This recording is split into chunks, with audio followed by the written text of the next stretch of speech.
Hi everyone, I'm here with Alexis, and today we're going to talk about what's better, wide stance squats or close stance squats. So stay tuned and we'll show you.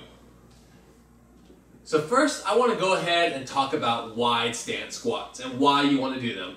Wide stance squats, like Alexis is doing, where she has her toes pointed out and her feet are wide, they're wider and hip width apart, are great to really build up those inner thigh muscles. So if you're trying to develop thicker thighs and you really want to build your thighs up, this is a great exercise to do. This also does work your glutes out, so you will get a nicer butt doing these, but these are primarily done to really build up those thigh muscles. So if you want to get thicker thighs, I highly suggest you do this squat. Also, for a lot of people who don't have great flexibility, closer stance squats are actually much harder. Wider stance squats I typically find a lot easier to do, so it's okay to do wider squats also if you're a beginner, so you kind of develop that flexibility and that coordination, develop that strength, and then over time you can progress to a closer stance to target your butt more. So once again, if your primary goal is to develop thicker thighs, these squats are going to be great to develop those thicker thighs. Now do some facing the wall also. There you go, come close to the couch.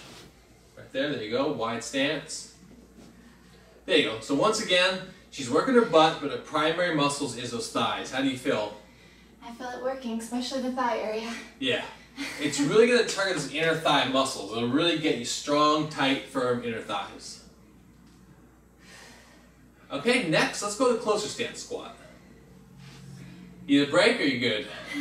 I'm good. You're good? Okay, scoot back a little bit so I can see your feet. There you go. Okay, so for a closer stance squat, typically you're going to do something around hip width apart or slightly wider depending on how flexible you are. If you're not really flexible, you have to go a little wider. If you're really flexible, you can keep it in real close.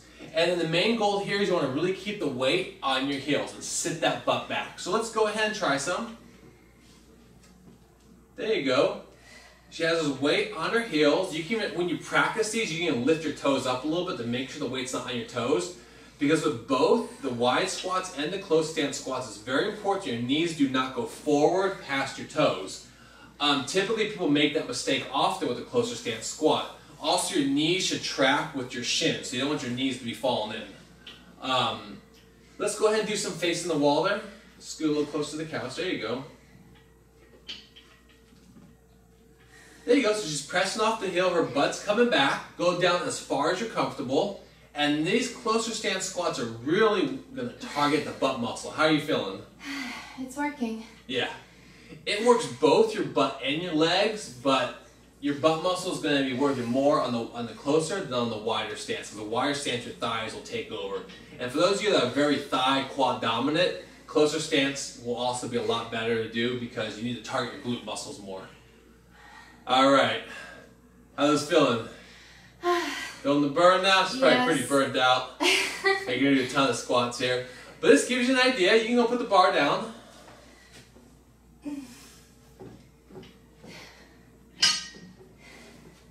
So keep that in mind when you do your squats. You can also play around with the stance. So for example, maybe if she went a little wider, she'd feel even more in her thighs. Maybe if she went in a little closer, she'd feel a little more in her glutes, a little less in her thighs, and it'd feel more comfortable. Maybe the close stance squat was too close for her and she just felt awkward or off balance. Maybe going a little wider would be better. Play around with your stance. And the goal is to be able to do perfect form where you can bring your feet closer together, you have your feet toes straight, almost straight ahead, and you're able to sit your butt back perfectly. You keep that back straight, and you're really going to feel it work and build up your butt. So try them both, and depending on what your goals are, make sure you do that kind of squat. And if you like this video, make sure you hit like and subscribe to the channel. And for the #1 butt workout plan where we have some great squat workouts, check out 30daybutttransformation.com. I'll see you next time.